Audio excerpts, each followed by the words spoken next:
அன்புக்குரிய சகோதரர்களே சகோதரிகளே, நாம் நமக்கு பக்கத்தில் இருக்கக்கூடிய அண்டை வீட்டாரோட சிறந்த முறையில் நடந்து கொள்ளணும், அவர்களோட அன்போடு நடந்து கொள்ளணும் அப்படிங்கிறது இது இறைவனுடைய கட்டளை. அந்த அளவுக்கு அதுக்கு முக்கியத்துவம் கொடுக்கப்பட்டிருக்கிறது.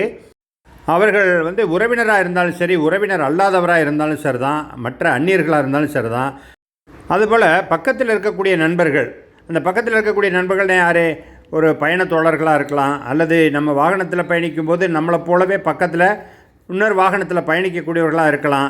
இது போல் யார் இருந்தாலும் சரி தான், அவர்களோடும் நல்ல விதமாக நடந்து கொள்ளணும்.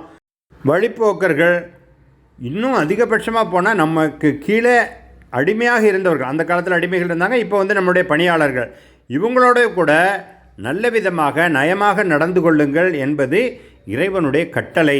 அந்த கட்டளையை நாம் சரியாக தெரிந்து கொள்ளணும், பின்பற்றி நடக்கணும். இதோ அந்த இறைவசனம்.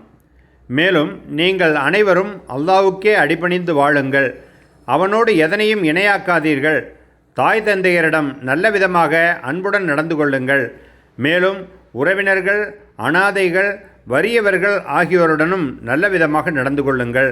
மேலும் உறவினரான அண்டை வீட்டார், அந்நியரான அண்டை வீட்டார், பக்கத்தில் இருக்கும் நண்பர் மற்றும் வழிப்போக்கர், உங்கள் கைவசத்தில் உள்ள அடிமைகள் ஆகியோருடனும் நயமாக நடந்து கொள்ளுங்கள். திண்ணமாக அறிந்து கொள்ளுங்கள், வீண் பெருமையிலும் கர்வத்திலும் உழல்பவர்களை அல்லாஹ் நேசிப்பதில்லை. திருக்குரான் அத்தியாயம் 4 வசனம் 36.